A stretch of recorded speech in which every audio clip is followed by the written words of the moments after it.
So we are moving into the home stretch, folks. We have, thankfully, someone here from LFCC. Caroline Wood is going to be talking to us a little bit. First of all, before we do that, can we all give her a huge thank you for hosting us today?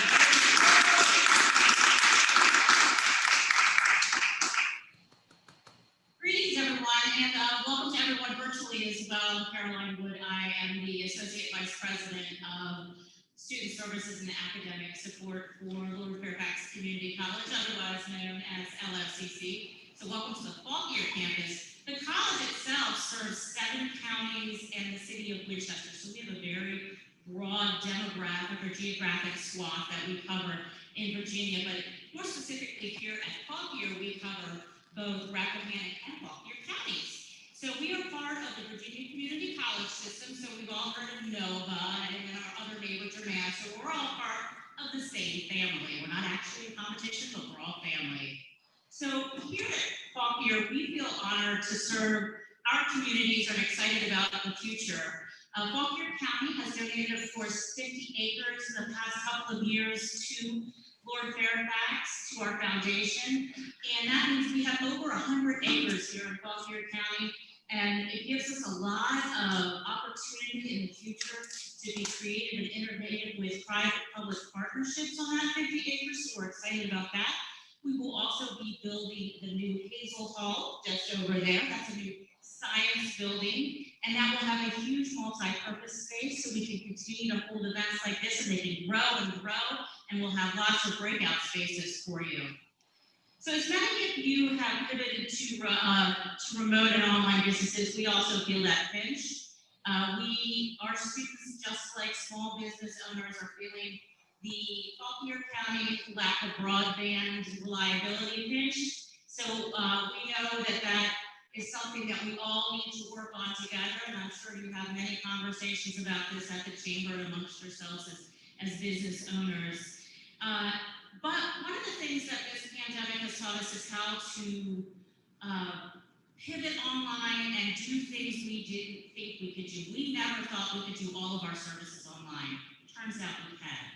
And actually, the silver lining is it has taught us to be more concise and clear and transparent with our students. So it is a lesson that we learned that what we were uncomfortable with, we're now very comfortable with, although we miss our students, we miss seeing our community members out in public as well.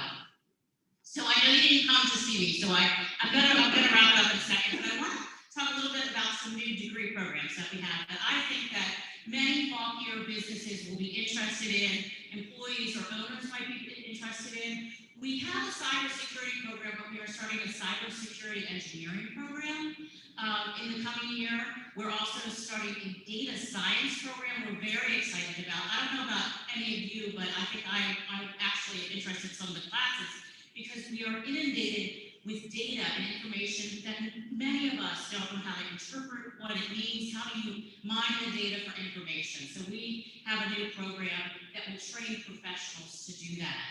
And we also have a technical studies program that we're beginning, and that's really an individualized plan for students. I think that will be our most individualized degree program that we will have.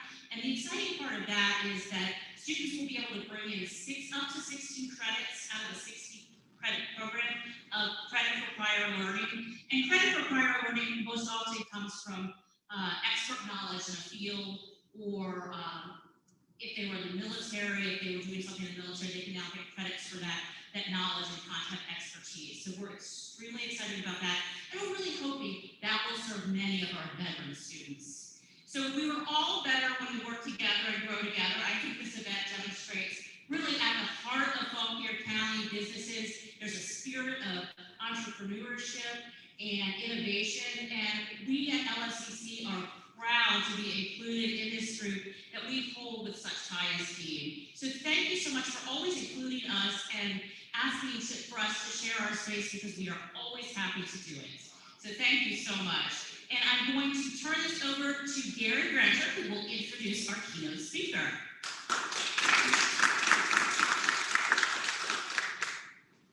Thank you, everyone. It's my pleasure to introduce a person that I've known for for 22 years. It's hard to believe it's been that long. But he is also a true entrepreneur. Jonathan Aberman is currently, he's the Dean of the School of Business and Technology at Marymount. And as a true entrepreneur, when COVID hit, I was talking to him during that period of time, and he shared with me what they did there to convert the academic environment there to a virtual environment. And they literally did it at lightning speed. And as a result, they really set the example, I think, for the area in terms of being able to adapt. And it was that entrepreneurial spirit that he has that made that happen. With more, Jonathan is a respected thought leader on entrepreneurship and innovation. His experience as a venture investor, innovation consultant, university professor, and media commentator gives him a 360-degree perspective on entrepreneurship and technology. Today he's going to talk to us about something that I think is very relevant to all of us in terms of what's going on and what may be going on, after as we enter 2021. And so Jonathan also, through his closely held investment business, Amplifier Ventures, Jonathan has helped us start 16 technology and senior technology businesses since 2005. Before starting Amplifier, he had a 15-year career as a partner and senior manager of a number of national law firms, and it was through that where I initially met Jonathan. He was my lawyer, and he did a great job for us. Some very, that's a different story for a different day and over a couple cocktails. But anyway, it was great. And during Jonathan's career, he has helped to create many successful communities of entrepreneurship. In 2011, he founded Startup Virginia, Startup Maryland, and Startup DC as part of the Obama administration's Startup America initiative. I can go on, Founders Corps, which I was a member of.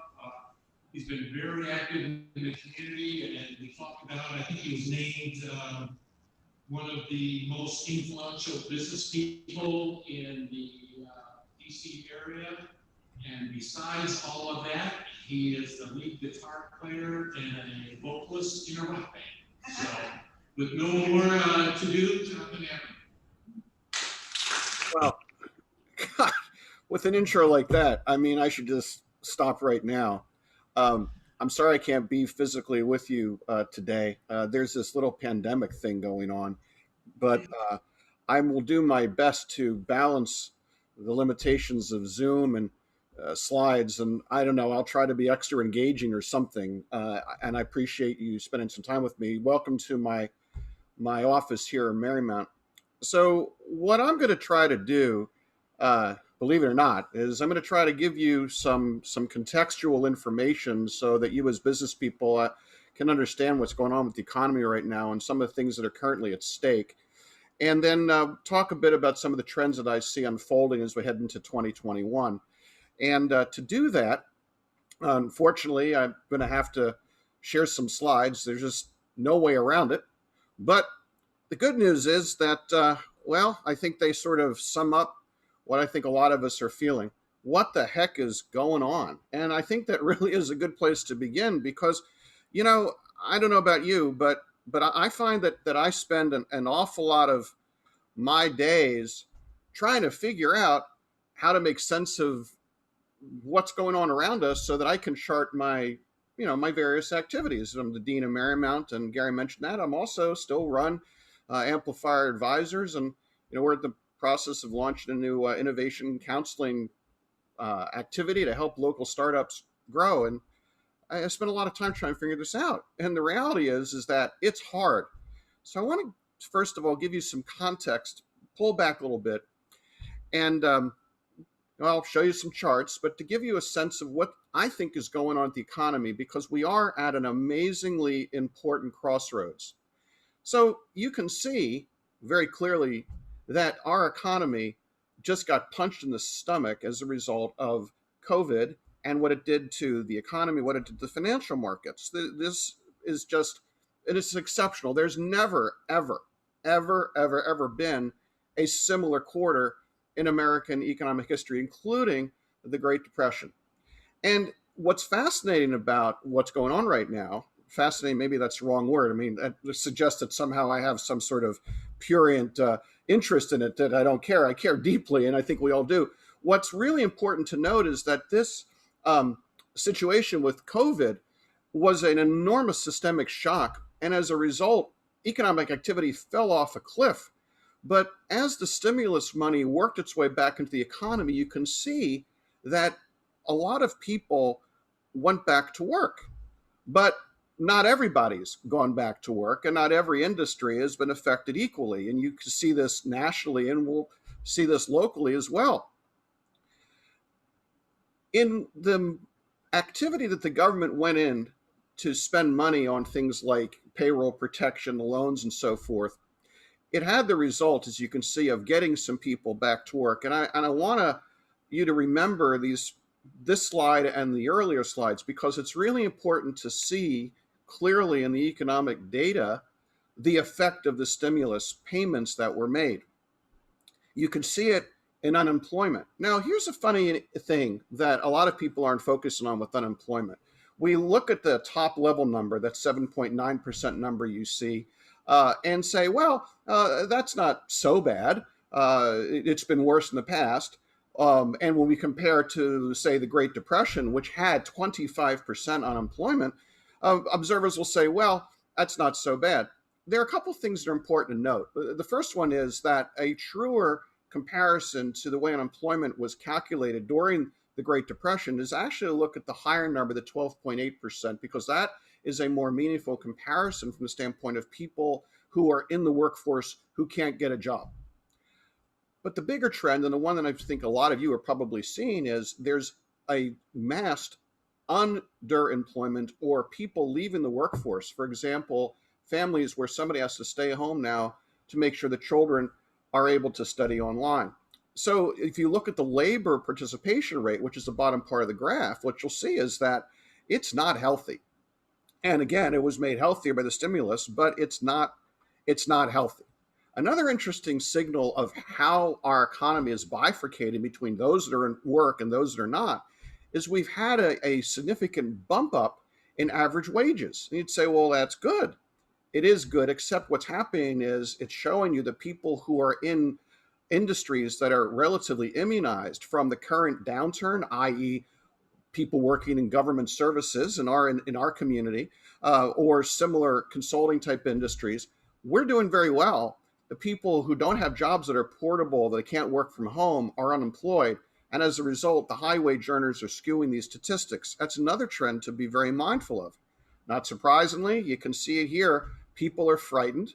The Present Situation Index gives you an idea of how people are feeling about the economy. And they're feeling very worried. We have a very interesting subset economy here in our region because of the proximity to Uncle Sam. So as a result, you can see how industries like hospitality, in particular, retail, leisure, were significantly and adversely affected by what happened to our economy. You can see this next slide, exactly how bad it's been. But you can also see how, as money's come in from the stimulus, things have started to improve. And you can see clearly the effect of federal government on our local prospects. So let's pull back for a second. The big messages so far that I hope I've communicated to you is that we're not living in a vacuum. We're living in an economy that is very, very much being affected by whether or not the federal government is willing to spend money on stimulus payments. And the data clearly shows over the last 6 months the effect of that spending. Now, right now, downtown Congress, you may not have noticed because, well, let's face it, there's an awful lot of other things to focus on. Right now, there is a significant disconnect or disagreement about whether or not the federal government should be doing additional stimulus spending. So why does that matter? Well, I'm going to make you economist if you're not, to give you the contextual understanding, which I think you need. The way to think about an economy is there are really only 3 levers that can be pulled to create economic growth, right? The first one is consumption, people spending money. That is by far in the United States economy the dominant way that our economy grows. It grows through consumption. People have money to spend, they spend it. And the less wealthy people are, the more they spend money that they have. So therefore, you tend to see, believe it or not, at times when the lower economic participants in our society have money to spend, you actually tend to see stronger and larger economic growth. The second area is investment. Businesses invested in physical property, computers, technology, things of that nature. And the third is the net balance between imports and exports. Do you export more, in which case you are importing wealth? Do you import more, in which case you are exporting wealth? Those are the three levers. China, as an example, for years has had an economy that's been led by investment and exports that's been financed through our consumption. We basically have imported their goods and in effect exported, well, they've exported their unemployment. My point is only to say there are only three levers. There are only three levers. There have only ever been three levers. Consumption matters. The reason why our economy fell off a cliff, the reason why it came back, and the reason why it's wavering now is because consumption drives the United States economy. We do not import less than we export. We import more than we export. We export wealth every month. Business investment, it only works so long as businesses are convinced that domestic demand will satisfy the investment by providing income from consumption. Consumption drives our economy. Well, this is the million-dollar question. If you don't consume, you don't have income. If we don't have the ability to create consumption, what happens? Well, we do know what happens.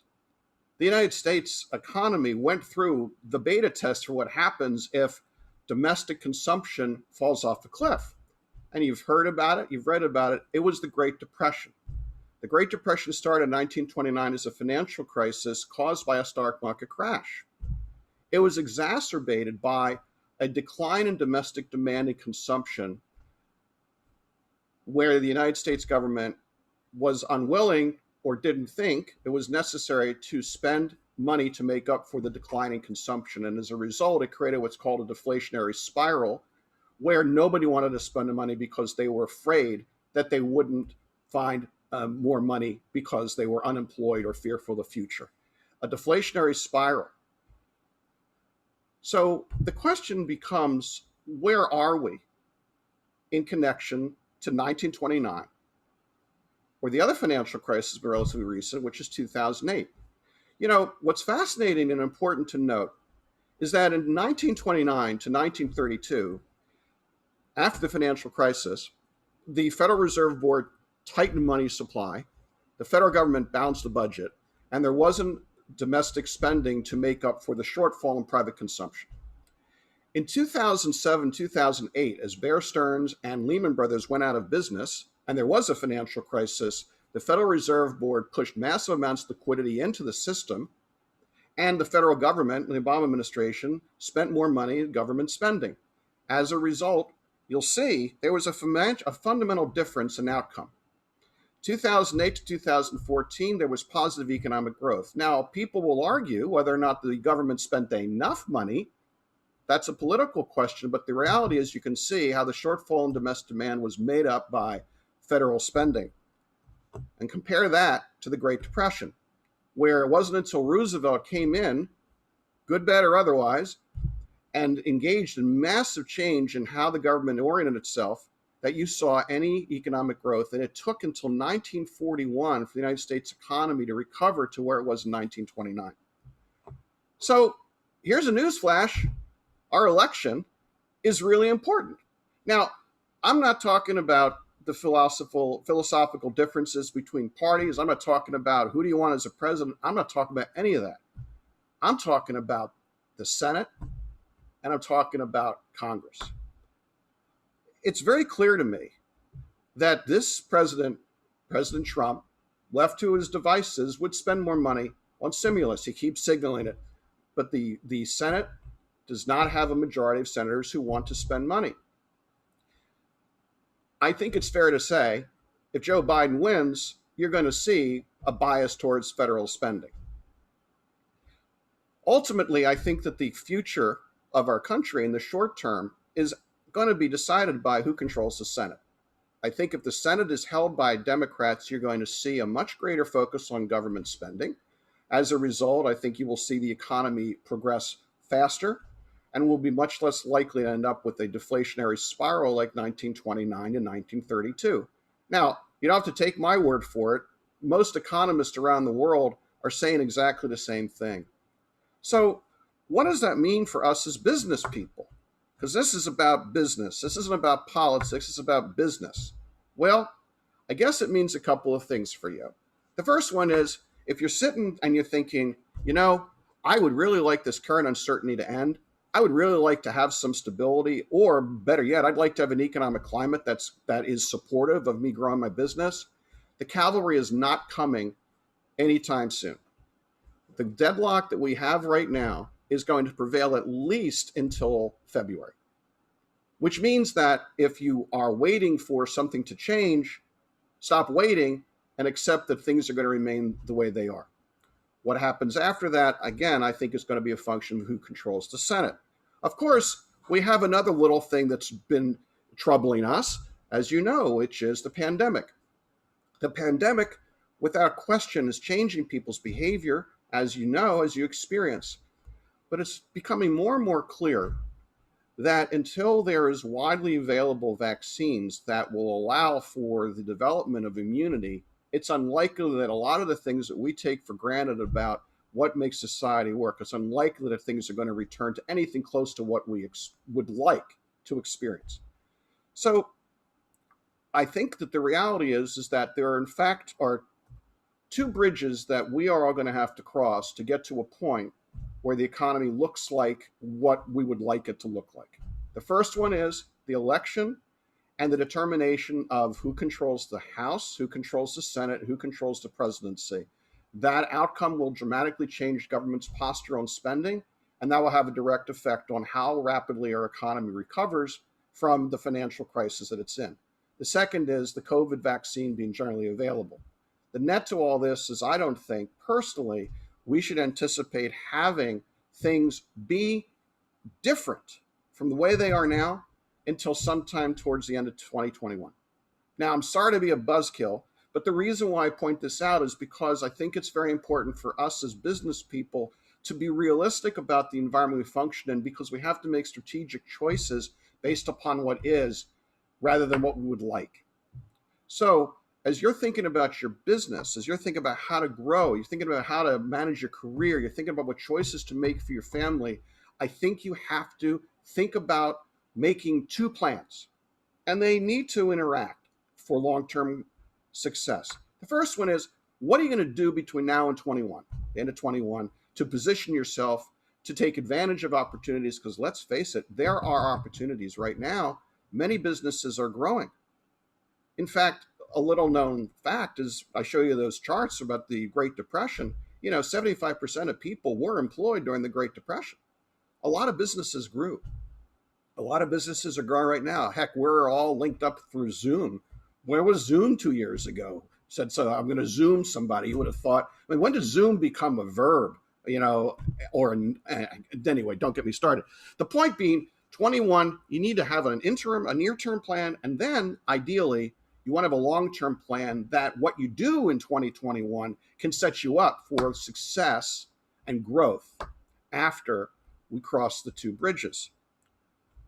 So here's some thinking, because I was asked to provide some prognostication, which is always flattering when I get an opportunity to talk with you about the things that I'm thinking, but I'm going to offer some observations based upon what I'm seeing, my experiences, conversations I've had with a lot of people along the way.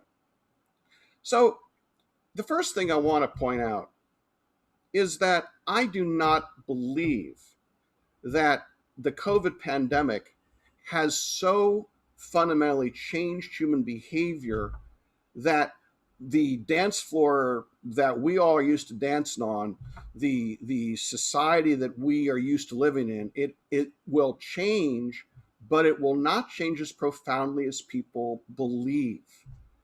Now, why do I say that? The first reason I say that is because people, all of us, are highly attuned to be social beings. You know, civilization, which is what we all live in, the accumulation of people in proximate locations to share knowledge, to delegate different responsibilities to others, to have rules to work together. Civilization didn't happen by accident. It happened over thousands of years because we seek safety, we seek fulfillment through proximity to others. We're highly social animals, which means that over time, we are going to continue to find ways to be connected with each other in the real and physical sense, and not just online. The second thing I'll tell you is there's a phenomenon that we observed in the aftermath of 9/11 altogether, to take you back to that, and the financial crisis of 2007, 2008. It's the phenomenon of the black swan. It's when something happens that's so profoundly off the wall, horrible, coming from nowhere, that people say, my God, I had no inkling that was going to happen. But now that it's happened, I need to be ready for the next time it's going to happen. Think how long after the financial crisis of 2008 in the real estate market, think how long it was before you thought seriously about maybe buying a house or making financial investment, putting money in the stock market. Think how long, and maybe even today, it's been since you were comfortable going to a movie theater or a mall or getting on an airplane without looking to your right and your left to see if there's anybody sketchy there. We all do it. That's the black swan. COVID's a black swan. The pandemic is a black swan. Yeah, people talked about pandemic. There are movies like Outbreak and so forth that made us think, well, what if the world ends? I mean, Zombieland movies. Sure. But there's a difference between a dark, squirrely, that's kind of weird, to, oh my God, my world just got blown up. Right now, you've got a lot of people telling you that the world's changed forever, feeding into a ready consumption of black swan facts. We are feeding our inner fear right now. If you pull back, we're social animals. We're going to go back to the office. You know why we're going to go back to the office? We're going to go back to the office because, let's face it, aren't you lonely? Come on. You know you are. I know. I'm glad that all of you are together in a room talking with each other with masks. That's pretty good. Some of us are on the Zoom right now. Let's face it, it's a lot easier to make connections with people when you're able to walk down the hall and talk with somebody, or whether you're able to go out and grab a coffee, right? It just is. We like it. I don't think there are many people are telling me, oh my gosh, I hope I never, ever have to go back to the office. I can tell you, running an organization with a large team and onboarding people all the time, onboarding is a lot easier to do if you can walk down the hall and say, hey, how you doing? I think businesses are having a real hard time right now figuring out how to deal with productivity measurement and keeping people working hard when they can't just pop in on them. It creates a really interesting challenge and a tension between having workers be productive and creating a surveillance mentality. But not everybody's going to go back to work. Some people are going to take advantage of this because they're highly skilled knowledge workers, don't need to be with other people, or there are people who are doing routine tasks that can be measured remotely. So as a result, I do think the real estate industry is going to change. I think the real estate footprints are going to change. I also suspect that we're going to see a greater emergence of suburban offices because people are going to want to cluster, but they may not necessarily want to cluster on public transportation or spend an hour on in a commute. So I'm very bullish actually on areas like where you're sitting in our economy. I think there's going to be a real emergence there. I'm in education right now. I can tell you that the educational industry was ripe for disruption before COVID. The demographics, young people, there's a huge demographic cliff that's coming. A lot of universities already were wondering where they were going to find students to satisfy their infrastructure. Well, now we've got a situation where it's suddenly become apparent that you can provide education online. it's become apparent you don't have to be proximate to get a great education. Every university in the country is now competing in ways they didn't 6 months ago for students, and the trend will continue. There's going to be a massive shakeout over the next 5 years in education. Universities are going to consolidate, universities are going to close. The ones that are going to consolidate and close are going to be the ones that don't have a clear value proposition. Why would you go there? In other words, education is going to go through what most of the industries you're in have already gone through, which is a significant winnowing and challenge driven by the internet and the flattening of competitive posture. That's the bad news. The good news is it's becoming very clear as I talk with business leaders that there's a greater awareness that education is no longer just about a degree, and the education is about creating people who are skilled. And skills can be assessed in various ways, and they can be credentialized in various ways, which means that those of us that are raising kids or have grandkids, you may find their educational path is very different from the ones that we went through. They may be credentialed by doing non-traditional online or small classes and building a career over time. And I think adults are going to find that as well. All right, who doesn't want to go on vacation someplace far away? Okay, none of us. I love the phrase revenge travel. I've heard it. I can't imagine a better way to describe the pent-up demand for us all to get on an airplane and go someplace. I mean, look, it's so profound right now. Do you know that in Australia, Qantas is doing 7-hour flights to nowhere? So people can go to the airport and get on an airplane and fly around and then go back just so they can get in an airplane? Well, families, all of us, we want new experiences, we want shared experiences, we want novelty, we want new things. So there are going to be a lot of opportunities to service that desire. Let's face it, there's also going to be a tremendous strain that there already is, but there's going to continue to be a tremendous strain on the mental health industry, social sciences, because this has been an incredibly stressful time. And because of the black swan phenomenon, I expect it will be for quite some time. There are going to be lots of opportunities for housing, migration, recreation. And I am so tired of social media. How about you?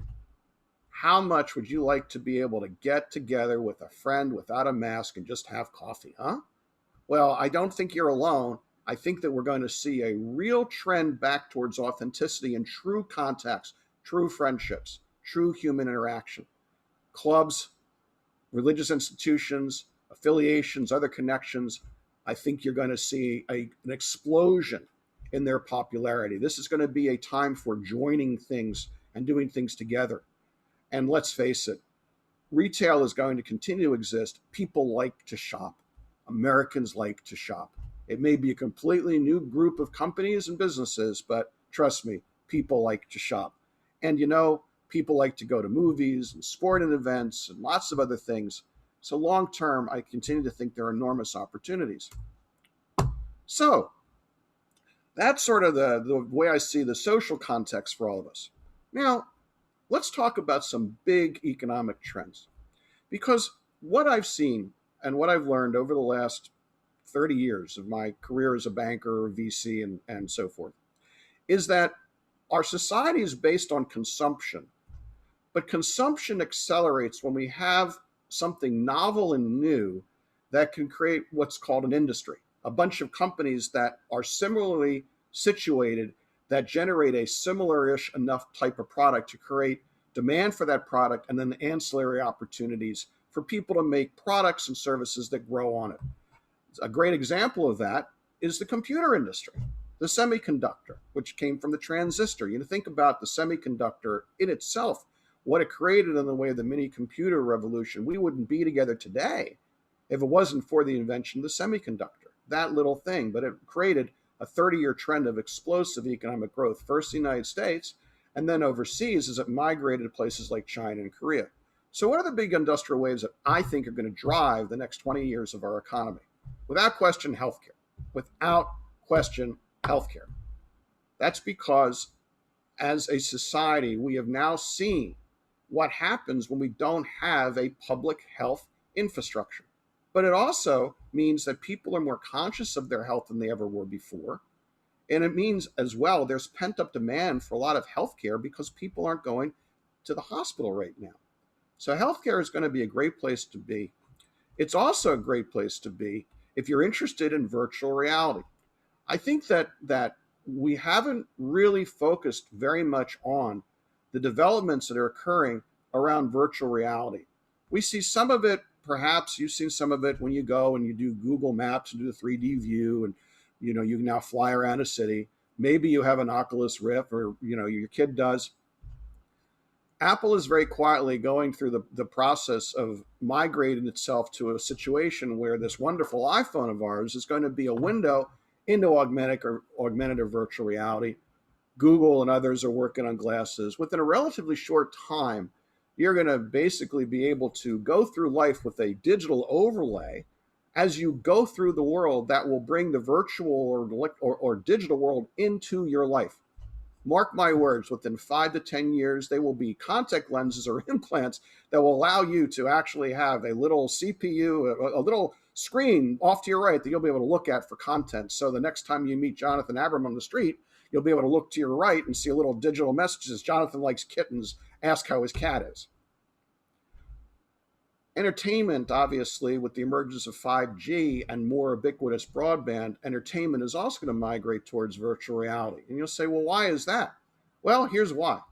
Every time an entertainment medium is introduced that is more immediate and more engrossing than the one that comes before, it displaces it. The radio displaced the telegraph. Television displaced the radio. The internet displaced television. Video online displaced the internet. And so it goes. Demographically, our country is aging. Some, depending upon access to healthcare, are going to be pretty healthy and are going to live a long time. Eventually, they're going to need help. They're going to be looked after. The less healthy are going to have a harder time of it. They're also going to be looked after. Elder care is going to be, I think, one of the largest economic drivers, believe it or not, of our economy over the next 20 years. At the same time, we've now gotten to a point where we literally can design and build genetic, we can basically design artificial life. That's where we are as a society.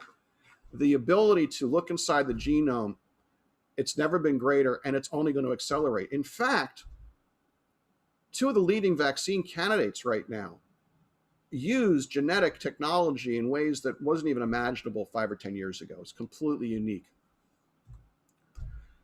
And yeah, artificial intelligence is a big deal. Now, I want to make sure I level set with you. Artificial intelligence, I don't really care, and neither should you, whether or not software ever becomes sentient. That is a wonderful conversation to have with, over a beer. But software doesn't ever have to think to be artificially intelligent. What software has to do is be able to mimic and then perform at a level higher than the human brain. Artificial intelligence has already developed the ability to do routine, repetitive tasks better than humans.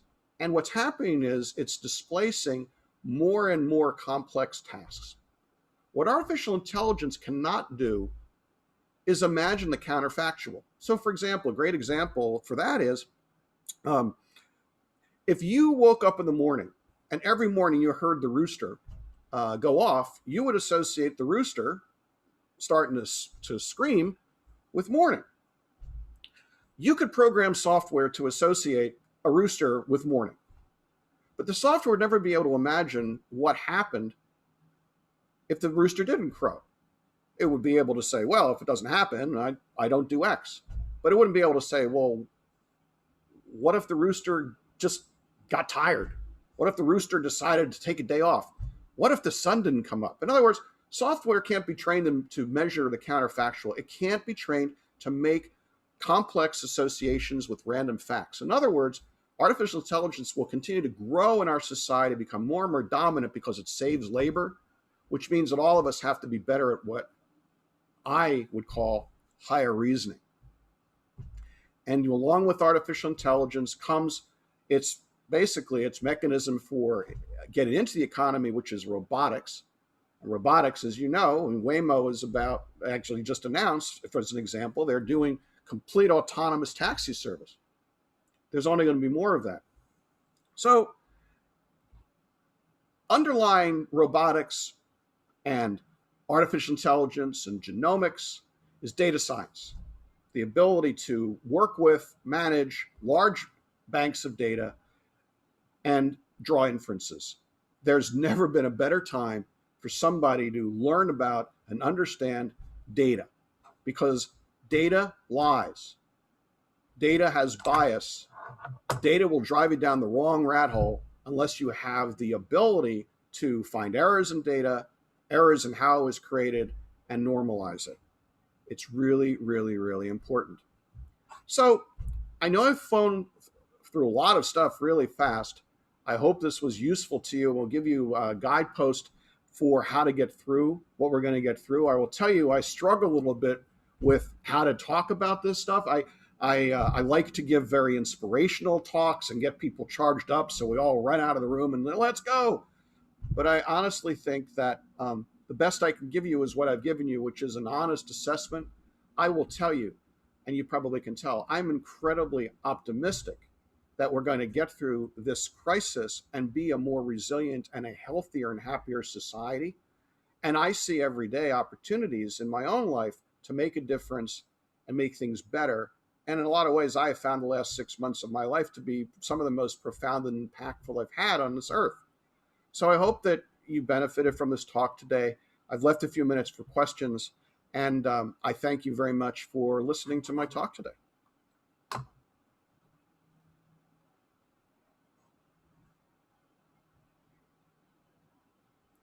So I guess I should say, does anybody have any questions, or should we just drop the mic and go home? I see Gary coming on. I think Gary has some questions for you. All right. I have a question as well. Oh, good. Well, I'm back here to start off with. Maybe Gary's not ready. I can go ahead and ask my question. If that's okay. Go ahead. I hope I can answer it. So professionally, I focus on organizational culture, mm-hmm. and designing organizational designs to help foster a particular employee experience. Yep. So I think the COVID experience that we've had is going to be really substantive, and I see that there's an opportunity for a shift in the things that are prioritized in how organizations run. Yep. Right in the future. I was curious if you see sort of echoes of that, or particular kind of colors of that idea. I do. So look, first of all, I really wanted to, and I did admittedly forcefully push back a little bit harder on the tendency right now for people to say everything's different. That black swan phenomenon. Things are different.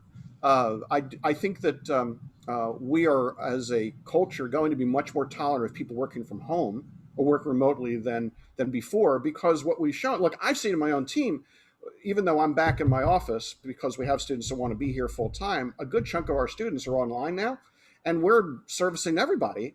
My team is here and they're remote, and they're all working their guts out.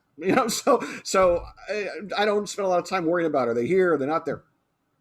Having said that, I do think that the biggest challenge that those of us have that are concerned about culture is how do you inculcate culture where you don't have the tools that are available if you have people around all the time. So an example, Jonathan, something simple like I'm in the process right now of integrating a group of professors who are migrating from another part of the university to join my school because I wanted to add the design faculty to entrepreneurship and technology and business.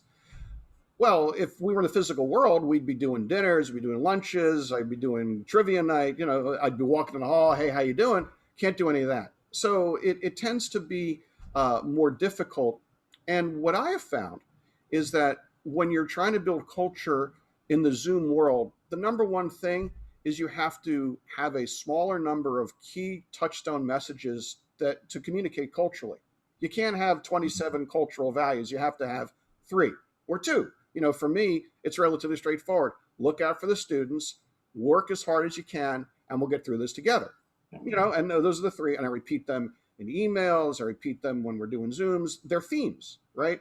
I think that you have to be much more focused.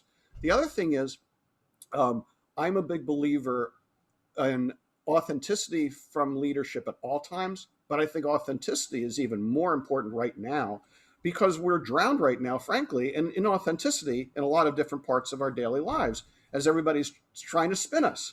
And technology makes it easier to spin because you don't have the ability to pick up the nonverbal cues that we all use to separate BS from reality when we're face to face. Nonverbal cues are really important and they're harder to catch up on Zoom. So when I was working at home, for example, running the university programs from home, I did it from a home office. I never had a background.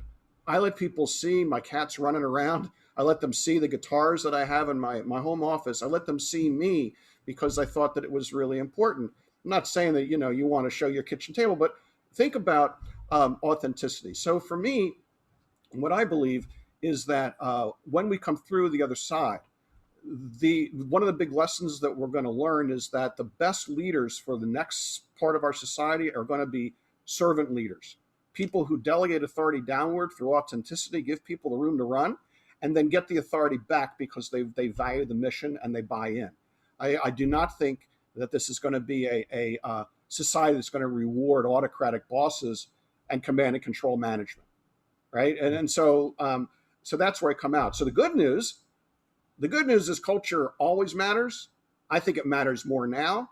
And I think that the more that people like you and Michelle and others that have been talking about this during the course of today, there's an enormous need and opportunity for people to help business leaders understand that they are responsible for culture. There are tactics to pursue, and it's not enough to say, oh, it's different. It's the same. Culture's led by empathy, right? So that I hope that answered your question. If not, maybe if nothing else, it created some work for you to do. That's great. Thank you. Thank you. Jonathan, we have a question I have here in the chat, and I know Gary has a couple too, and he's in person at the at LFCC in the barn. So I'll give my question and then we'll pass it along. This is from Lydia, okay. And she said, thanks for the great insights, and asks, what economic impacts do you see from the social equity revolutions that are happening right now? Wow, Lydia, that is, I would say it's $1 million question, but that would be to devalue it. And if you look at some of the things that I've written in the Washington Business Journal about the economy, you'll see that one of the biggest challenges we face as a society right now is how to deal with inequality. And there's inequality based upon not having access to broadband. There's inequality based upon exclusionary behavior. There are a lot of things that are going on that are being exacerbated by one of the trends I showed you earlier, which is the fact that the people that are at work are the high wage earners, and the people who are casual laborers, meaning working in 35 hours without benefits, they're getting crushed right now. So I think from where I sit, the biggest issue is going to be whether or not the government sees itself as a mechanism for leveling the playing field or redistributing wealth. And I'm saying that not as a political statement. It's hard to talk about economics without people getting political, but just as a statement of what does taxation do? If taxation is higher on the wealthier, it has the effect of redistributing wealth. Now, that can be a good thing or a bad thing, depending on one's political viewpoint. So from my perspective, Lydia, what I think is that if at the end of the day, the Democrats carry the Senate, carry Congress, carry the presidency, you're going to see a much larger focus on social equity, and you're going to see government spending and taxation to reflect that. If, on the other hand, Donald Trump wins again, and the Senate stays Republican hands, I think you will see much less government intervention, much less government spending. If it's mixed, Biden wins and the Senate remains Republican and the House is Democratic, I think you will see stimulus spending, but you won't see it necessarily in the form of trying to address social inequity, which is a long-winded way to say, depending upon who's in charge and what their values are, this is going to be a 4-year period of profound economic change and social change, or it's going to be a period of social discord and disruption. And I honestly, I know we talk about this election being a crossroads, and it is philosophically a crossroads, but from an economic standpoint, just by the data, it's a crossroads. I don't know how else to answer that question. Hopefully I have answered a question, and now I'm employable to the part of, the part of the crowd that likes politics that I just described, and the part that you don't. I hope I haven't offended you. I'm trying not to offend anybody. Anyway, Gary, do you have some questions for me that maybe you're a bit safer?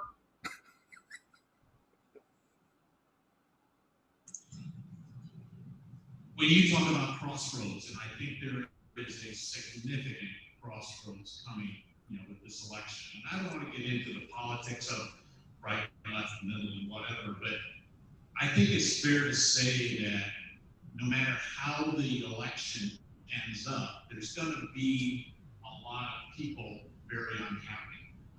And given the state of unrest that we've seen and the potential for a lot more, how do you see that, whichever way it goes, that's going to have an impact on all of us.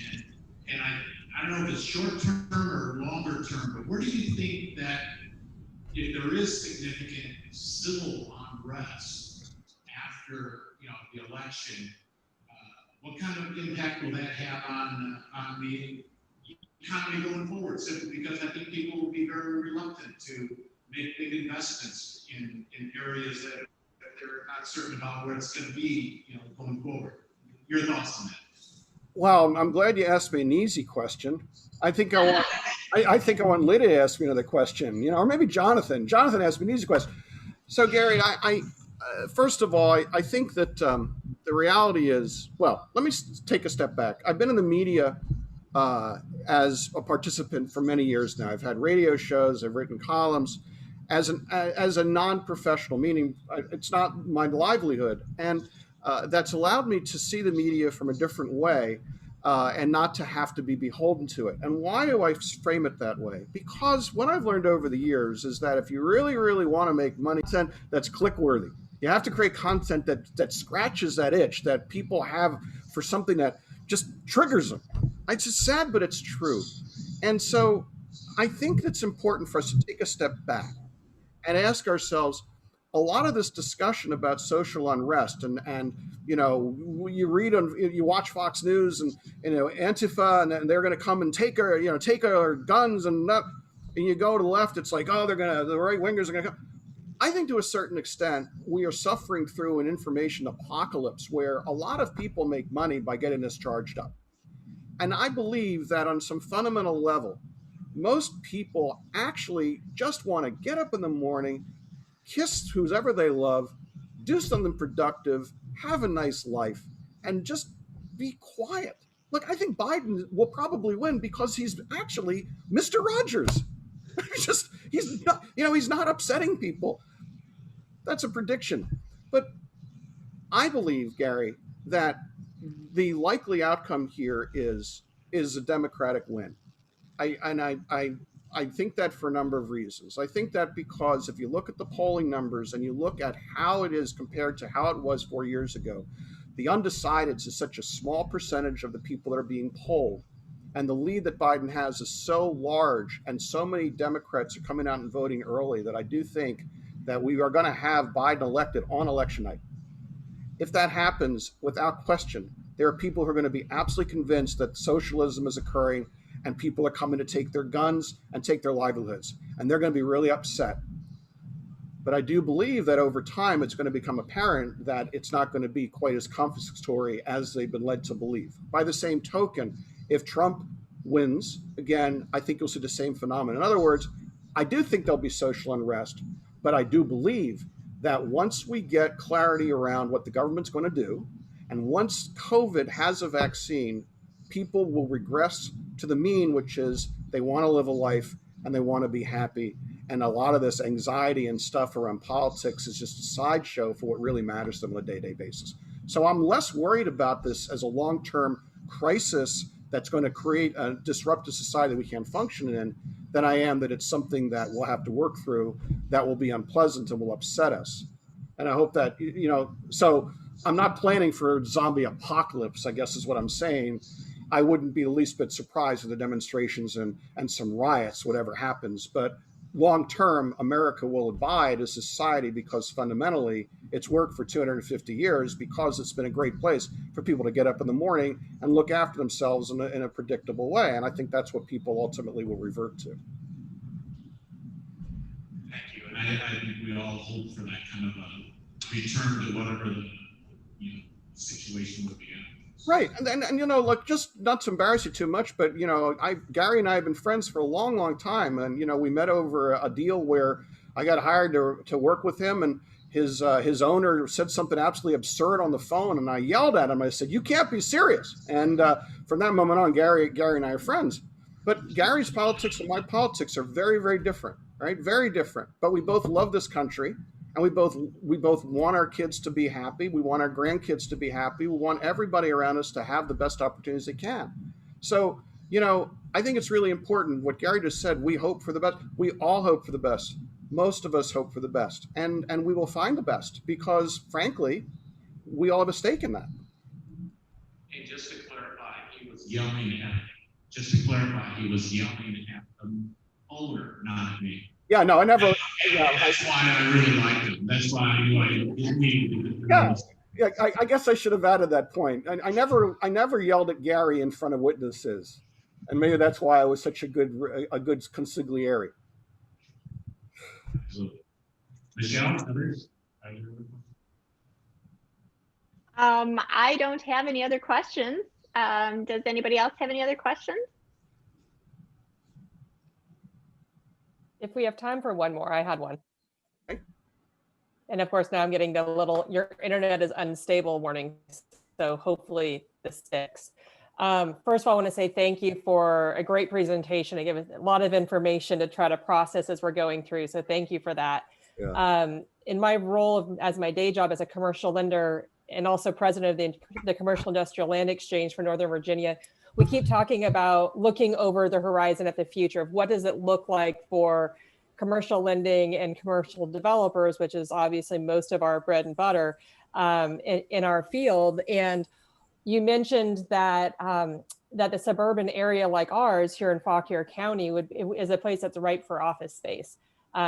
Personally, I tend to agree with you. I think that the workplace is going to become way more hybrid of people working from home, maybe not 100%, but more days a week, and then going into the office and seeing the need for smaller spaces. And out here, like I live in town and I have a broadband connection and issues at time. So I think that there's probably a need for being able to have another place to go. Now, granted, my office is 1.8 miles away. I could go to my office if they were to open it up for me.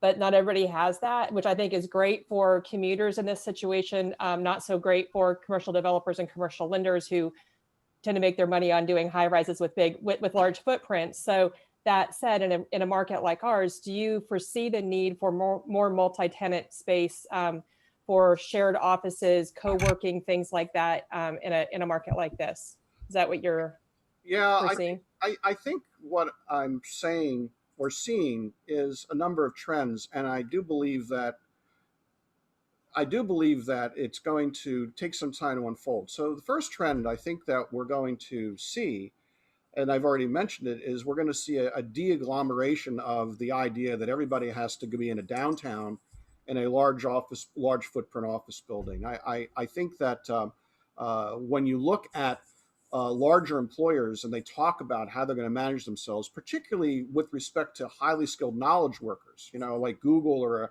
or Twitter, or a high value add consulting firm like Accenture or Deloitte, what you're hearing is that moving more towards a hoteling model or a remote model, because highly skilled technology driven workers in particular value their autonomy and seem to be able to maintain connection to the office using technology.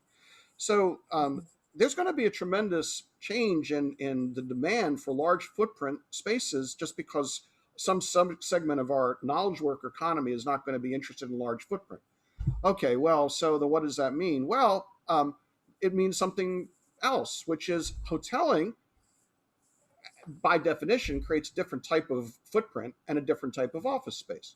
So my presumption is if you start getting into hoteling, why do you actually have to hotel in a dense area? Why don't you hotel close to where the workers are? Why don't you set up a hotel space or a couple of satellite spaces in Class B real estate in location that are close to the workers? So they don't have to spend a half hour or an hour and a half on the road back and forth every day. The third thing is I think we're going to see much more mixed use properties.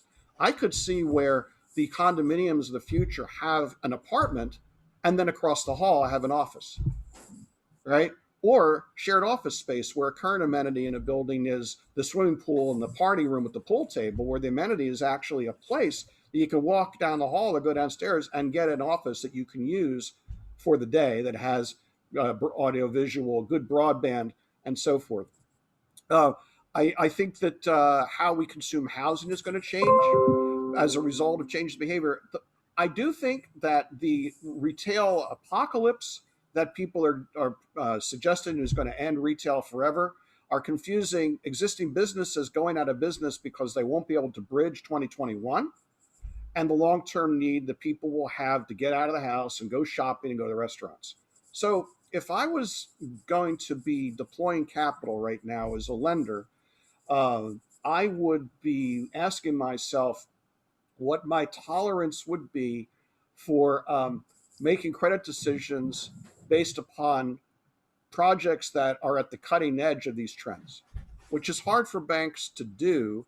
But the smartest developers in our region, and our region's been built, forgive the pun, on some really, really smart developers, particularly in Northern Virginia.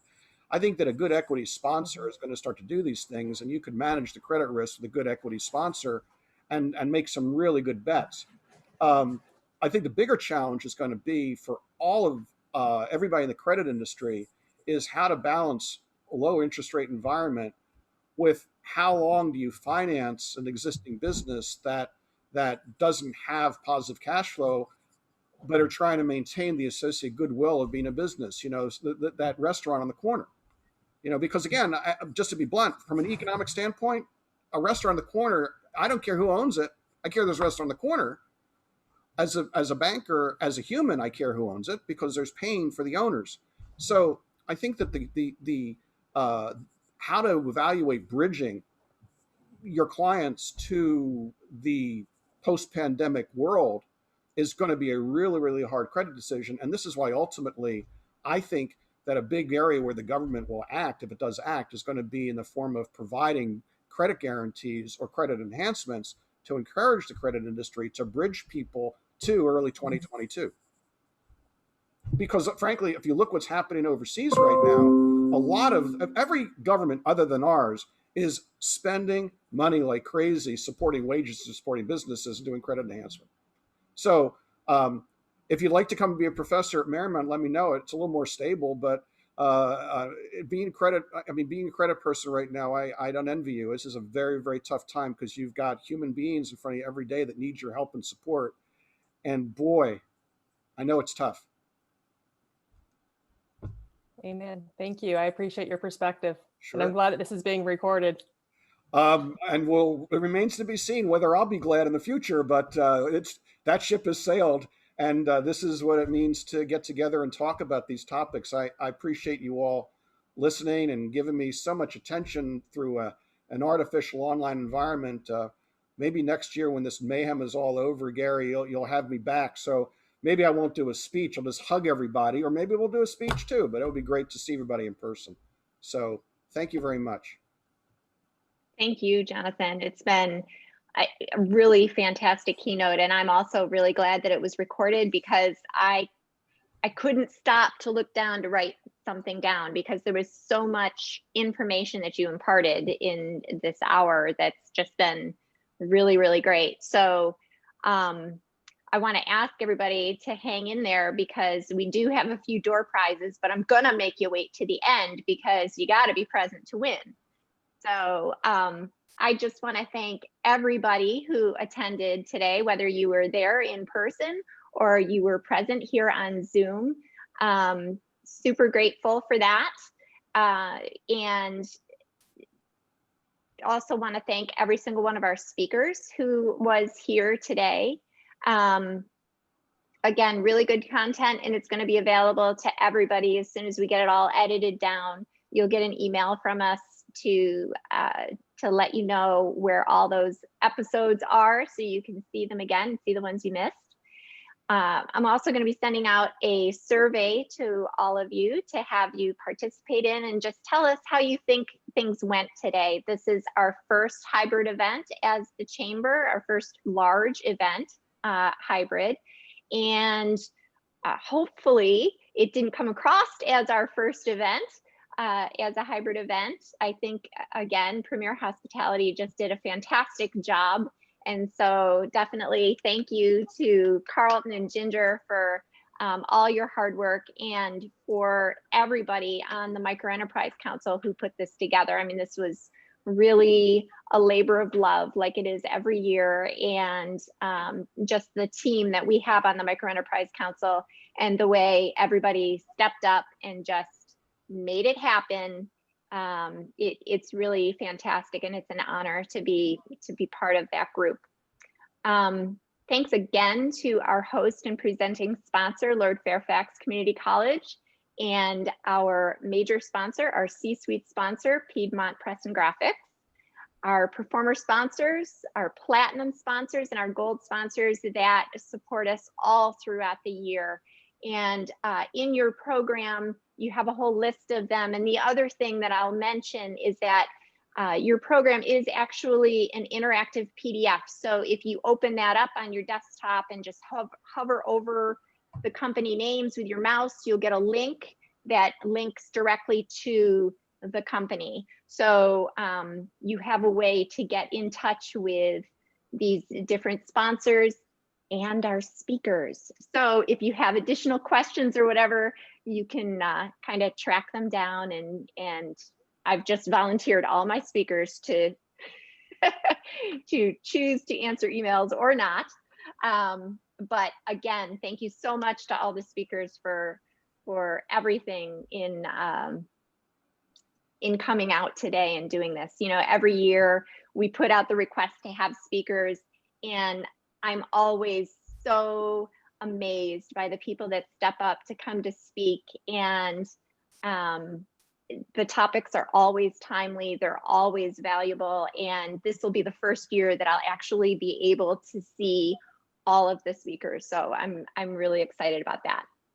A few things that I wanted to let all of you know here in the business community, if you haven't heard about it yet, and if this information isn't pertinent to you, maybe it's something that you want to share with somebody who's in need. Of course, the Chamber is reopening. We're here to support you with whatever it is you need. So we're getting our networking events up and running again in a hybrid fashion. We have the Valor Awards coming up next week, where we honor our first responders here in the community. And the week after that, the Women's Business Council is back online with a hybrid event, a great presentation there. So go to the Chamber website and check out our upcoming events there. Sylvia is in the office, and she is there to answer questions or anything that you need there. So definitely give her a ring. A couple other things that are going on here in the community that I just want to give a shout out to about. I mean, one of the benefits of living here in Fauquier is that we take care of each other here. And we are so fortunate to have a few different things going on here. Fauquier County Economic Development has some CARES Act small business recovery grants available. And if you are someone in need, or you know someone who has a need for a small grant to kind of help you get through this time, definitely give a call to Economic Development and speak to Bev Pullen, and she can help you get set up on applying for that grant. Fauquier County CARES scholarships are available. Now, these are offered through LFCC's Workforce Solutions, and Carlene Hurdle is heading that up. And these are classes that you can take to help to grow your business, or you can educate your workforce, or you can learn a new trade. So there's any number of things that you can do there. So those things are available. The last thing I'll mention is Ignite Fauquier and Rini with the Mason Enterprise Center, who's also one of our sponsors today. She kind of started this Ignite Fauquier thing, and when we had the event of COVID, she and Ignite Fauquier became Reignite Fauquier. And one of their initiatives has been a group of business professionals have gotten together, and they are offering to volunteer. They're volunteering their time to help other businesses here in the community with problems that they may be having. So if you're having some accounting issues, or you need to speak to a marketing professional, or you need legal advice, get in touch with Rini Yunes at Mason Enterprise Center. It's confidential, and she can hook you up with some consultation to get you some help.